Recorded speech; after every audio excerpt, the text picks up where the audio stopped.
doing some basic mobility work before your training session is really important. And over time, doing this work consistently is going to really help improve your levels of mobility.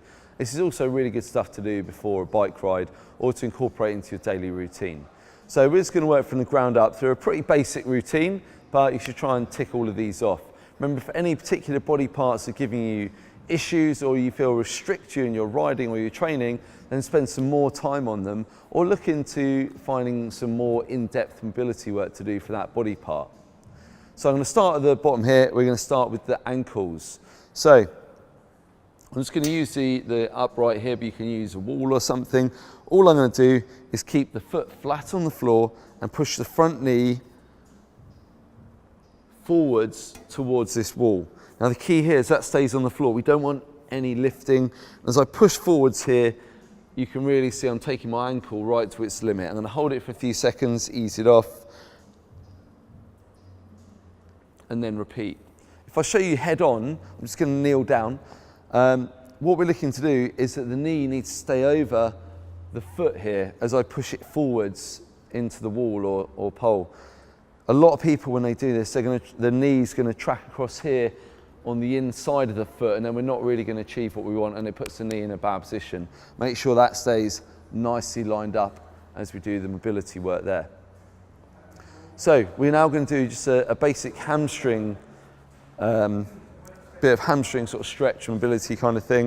I'm going to put one leg forwards, okay, so I'm just offset, front leg straight, rear leg bent.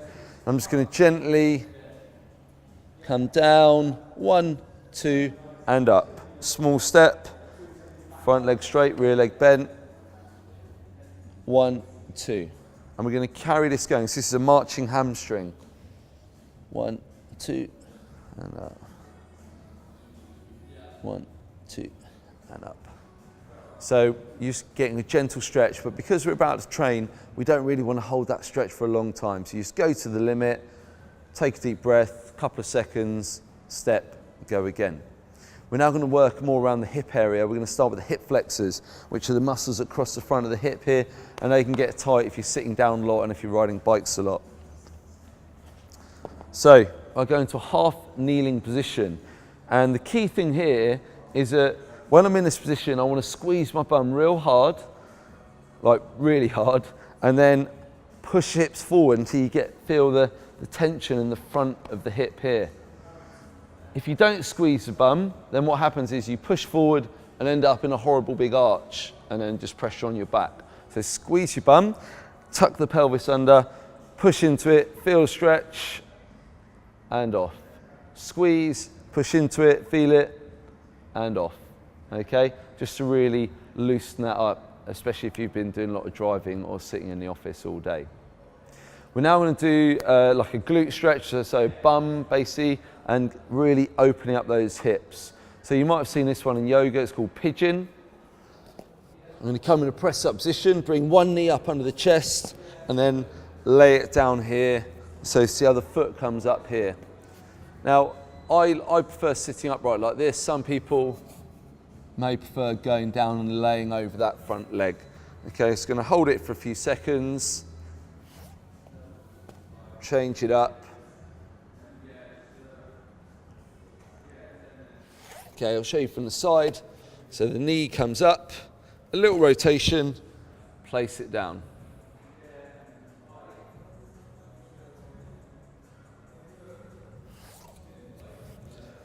So again, with a lot of people pushing office jobs and things like that, it's really important to open up the upper back and the posture, which is going to help you breathe, help you train, and it's be good for your long-term back and neck health.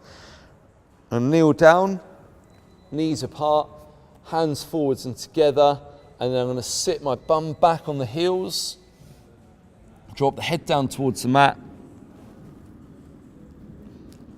and then I'm just going to creep the fingers forwards.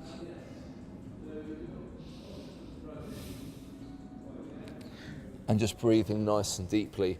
And you're going to feel that through the upper back area and maybe through the shoulders as well. We're then just going to get a little rotational mobility work through the spine. Again, you may have seen or done something like this if you've ever been to a yoga class. I'm going to get a nice square, like all fours position. I'm going to reach through, pause, and up. Through, pause, and up. And obviously you can do that on both sides. We're then going to get a little more dynamic. We're going to do a mountain climber, again with a similar opening type movement. So I'm going to get myself in a press up position with my hands quite narrow. I'm going to step forward. I'm trying to get the foot right up here next to the hand. Although if you're new to this and you're nowhere near that, then just do the best you can, don't force it. I'm then going to turn towards the lead leg and then down and away from the lead leg and down. Change sides, turn, turn, and back. So that's a basic, once through the mobility routine. Again, listen to your body. If you think you need more, spend more time on this stuff. If you're time pressed, then this is the really important stuff to get done to make those long-term gains in mobility and so that you get the most out of your training.